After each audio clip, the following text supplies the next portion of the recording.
jour. Le remaniement gouvernemental est en vedette dans les journaux parus ce vendredi 8 septembre 2017. Réumi Quotidien, qui parle de chamboulement à sa une, indique que le nouveau gouvernement du Sénégal a été formé hier.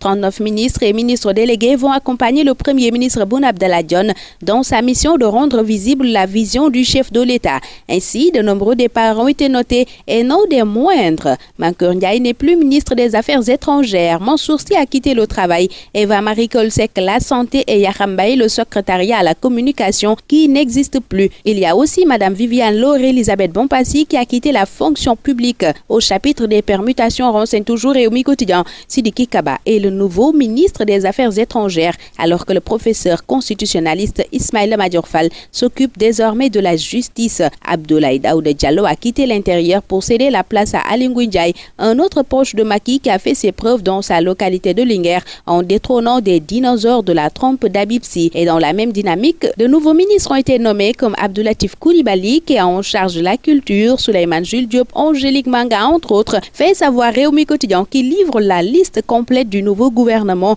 à sa page 4. Vox Populi livre les chiffres clés de la composition du nouveau gouvernement dirigé par Mohamed Dionne. 39 ministres, 8 départs, 8 nouveaux et 8 femmes barrent à une ce journal qui indique que les surprises de taille sont les départs d'Awa Marie Coll Seck, de Mankeur Ndiaye et la nomination d'Aly Ngouille Ndiaye à l'intérieur ainsi qu'Abdoulaye Daouda Diallo qui migre aux infrastructures. Direct Info voit que Macky a fait du neuf avec du vieux. Pour là, c'est la rupture dans la continuité. Ce journal fait état de la présence de 4 nouvelles Amazones dans l'équipe John 2. La révolution n'a pas eu lieu, en déduit pour sa part Walf Quotidien. Ce journal soutient qu'on reprend presque les mêmes et on recommence. Les alliances ont été sauvées, constate aussi Walf Quotidien qui parle de remaniement cosmétique. L'Observateur voit 8 nouvelles recrues pour la grande bataille de 2019. L'Obs soutient que Mankeur, Eva Marie Coll, Viviane Bompassi et compagnie ont payé leur manque d'engagement avant de nous apprendre que Sidiki Kaba, Diouf Sarr, Mansour Elimane Kane et Latif Coulibaly ont été renforcés. Abdoulaye Daouda Diallo prend les transports et les secrétaires d'État ont été effacés, fait savoir l'Observateur qui rapporte la première déclaration d'Aly Ngouille Ndiaye, nouveau ministre de l'Intérieur. Et pour Sud Quotidien, John 2 est en action pour 2019. Ce journal qui constate que les Alliés ont conservé leur quota nous fait part de la création de nouveaux départements. Et nous revenons dans Réumi Quotidien. À la page 5 de ce journal, le Premier ministre donne les raisons de la création de nouveaux ministères. À la même page de Réumi, Cheikh Yérim Seck révèle que Macky Sall voulait faire de Oumar Youm son Premier ministre. Libération livre pour sa part les secrets de John 2. Ce journal explique pourquoi Mankeur Ndiaye et Eva Marie Coll Seck sont tombés. Mariama Sarr a été rétrogradée. Ismaïla Madior Fall lui tient la balance, note à sa une Libération qui parle de soldats loyaux